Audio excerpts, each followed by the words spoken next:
نحمدہ ونصلی علی رسولہ الکریم اعوذ باللہ من الشیطان الرجیم بسم اللہ الرحمن الرحیم وَإِذَا سَأَلَكَ عِبَادِي أَنِّي فَإِنِّي قَرِيبٌ أُجِيبُ دَعْوَةَ الدَّاعِ إِذَا دَعَانِ فَلْيَسْتَجِيبُوا لِي وَلْيُؤْمِنُوا بِي لَعَلَّهُمْ يَرْشُدُونَ۔ صدق اللہ العظیم۔ ہر قسم کی حمد و ثنا اللہ تعالیٰ کی ذات کے لیے جو ساری جہانوں کا پیدا کرنے والا ہے، جو سب کا روزی رسان ہے، جو سب کا حاجت روا اور مشکل کشا ہے، اور بے شمار لاتعداد درود و سلام شفیع المذنبین رحمۃ للعالمین ساری کائنات کے سردار تمام پیغمبروں کے امام حضرت محمد صلی اللہ علیہ وآلہ وسلم پر۔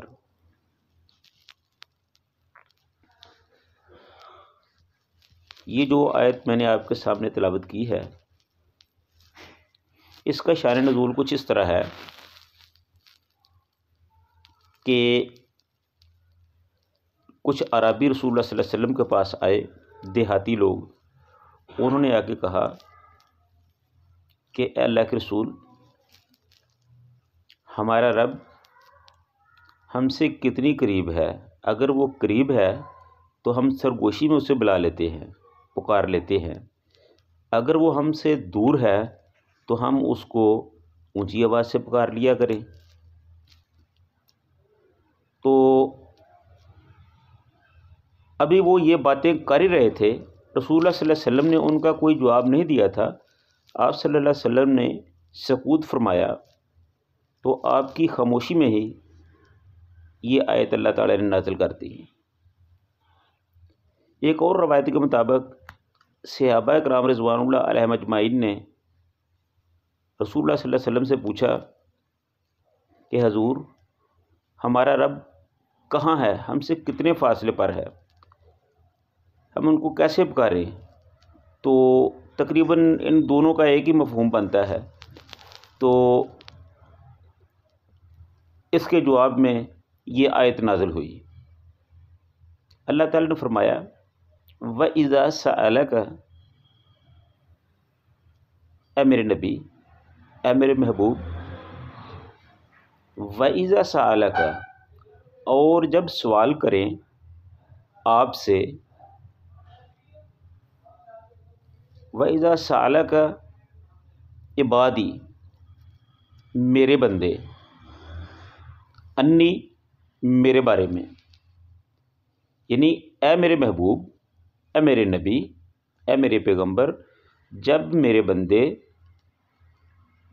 تجھ سے میرے بارے میں سوال کریں تو آپ ان کو جواب دے دیجئے فَإِنِّي قریب، کہ میں ان کے بہت قریب ہوں، میں ان کے بہت قریب ہوں۔ اجیب،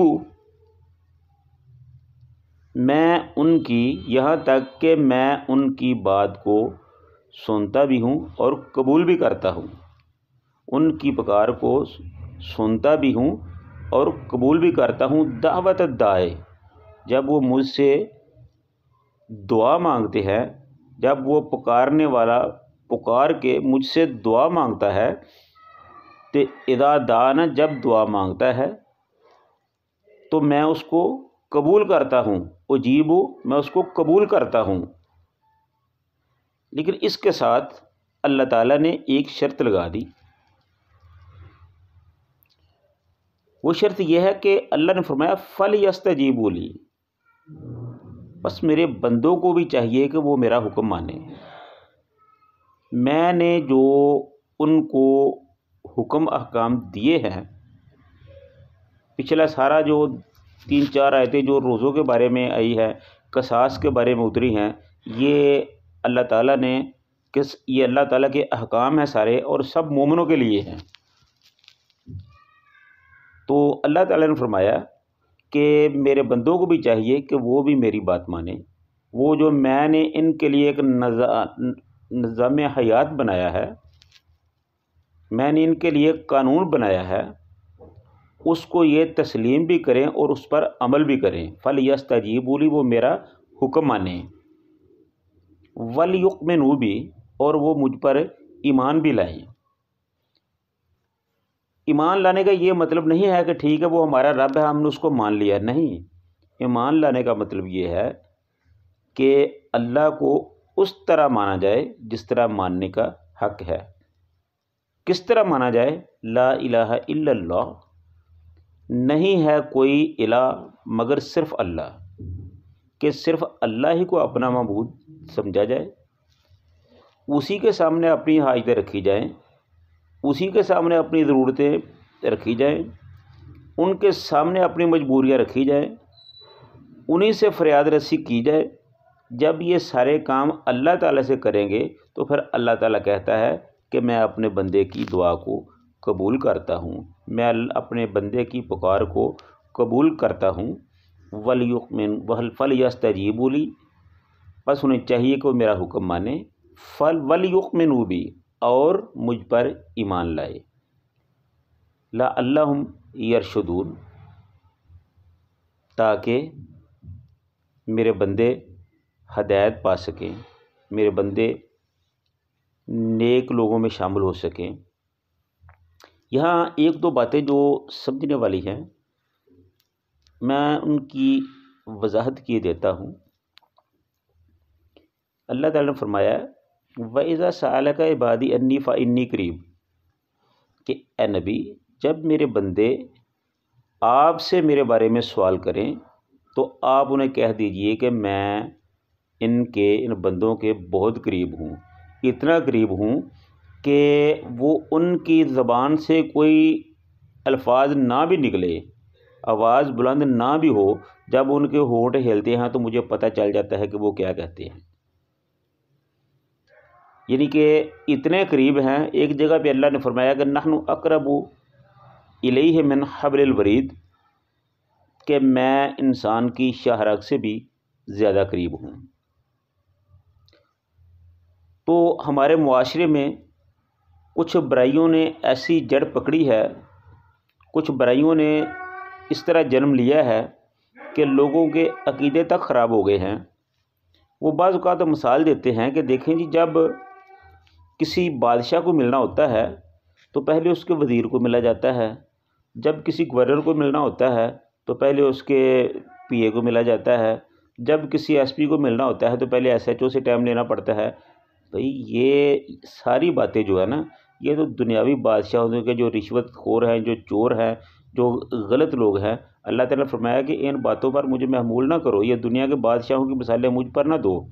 وہ تو اللہ الصمد ہے، وہ تو شان والا ہے، وہ تو ان ساری کمزوریوں سے پاک ہے. یہ لوگ تو جھوٹے ہیں، اللہ سچا ہے. یہ لوگ تو فراڈ کرتے ہیں، اللہ اس سے روکتا ہے. یہ لوگ تو دھتکار دیتے ہیں، اللہ تو خود اپنے پاس بلاتا ہے. ان لوگوں کے پاس چل کے جانا پڑتا ہے. اللہ کہتا ہے کہ اے بندے جب رات کے 2 بجتے ہیں تو اللہ 7ویں آسمان سے پہلے آسمان پہ آ جاتا ہے، آسمان دنیا پہ آ جاتا ہے اور خود منادی کرتا ہے کہ ہے کوئی بیمار جو مجھ سے شفا مانگے، ہے کوئی ضرورت مند جو اپنی ضرورت میرے سامنے رکھے اور میں اس کی پوری کروں. ایک طرف تو کسی کے پاس جا کے مانگنا پڑتا ہے اور دوسری طرف خود اللہ اتنا مہربان، شفیق اور نرم اور رحم دل ہے کہ وہ خود لوگوں کو پکار کر کہہ رہا ہے کہ کوئی آئے اور مجھ سے مانگے، میں اس کی ضرورتوں کو پورا کروں. تو یہ فرق ہے اللہ تعالیٰ میں، ان دنیا کے بادشاہوں میں، ان دوسرے لوگوں میں. ان لوگوں کی مثال اللہ تعالیٰ کے معاملے میں نہ دیا کرو، کیونکہ یہ لوگ کچھ اور ہیں. اللہ تعالیٰ کی ذات ان ساری کمزوریوں سے پاک ہے. تو اللہ تعالیٰ کو آپ نے جب بھی پکارنا ہے تو یہ سمجھے کہ اللہ تعالیٰ آپ کو دیکھ رہا ہے، اللہ تعالیٰ آپ کے شارک سے بھی قریب ہے. وہ جو کہتے ہیں نا کہ جب چھت پہ جانا ہو تو سیڑھی لگانا پڑتی ہے، ہاں چھت پہ جانے کے لیے سیڑھی واقعی لگانا پڑتی ہے، لیکن جو آدمی شارک سے بھی قریب ہو تو وہاں تو کسی سیڑھی کی ضرورت نہیں ہوتی نا. وہاں تو بغیر وسیلے کے، بغیر کسی بات کے ڈائریکٹ بات ہو سکتی ہے نا. اگر کوئی دور ہو یا کسی کو کوئی پتہ نہ ہو یا کوئی چھپا ہوا ہو تو اس کے لیے تو بندہ تگ و دو کرتا ہے اس کو ڈھونڈنے کی، اس کو پہچاننے کی. لیکن یہاں تو اللہ تعالیٰ فرماتا ہے کہ تم جہاں بھی ہو، دن ہو، رات ہو، صبح ہو، شام ہو، پکارنے والا کوئی بڑا ہو، کوئی چھوٹا ہو، امیر ہو، کوئی غریب ہو، نیک ہو، گنہگار ہو، کوئی بھی ہو، جب بھی کوئی مجھے پکارتا ہے میں پکارنے والے کی پکار کو قبول کرتا ہوں، سنتا ہوں. شرط صرف یہ ہے کہ فَلْيَسْتَجِیبُوا لِی، وہ میرے حکموں کو مانیں. میں نے جو شریعت تمہیں دی ہے اس پر چلا جائے. میں نے جن برے کاموں سے تمہیں روکا ہے اس سے رک جاؤ، جو اچھے کام میں نے تمہیں بتائے ہیں اس پر عمل کرو. اگر یہ ساری چیزیں ہوں گی تو پھر لعلہم یرشدون، پھر تم ہدایت پا جاؤ گے، نیک لوگوں میں شامل ہو جاؤ گے، اللہ تعالیٰ کو راضی کر لو گے. پھر اللہ تعالیٰ ہماری دعائیں بھی قبول کرے گا، ہماری پکاریں بھی سنے گا، ہماری ضرورتیں بھی پورے کرے گا. تو اللہ تعالیٰ سے دعا ہے کہ اللہ تعالیٰ ہمیں اپنے مقدس کلام پر، اپنے دین پر عمل کرنے کی توفیق عطا فرمائے. وآخر دعوانا ان الحمد للہ رب العالمین.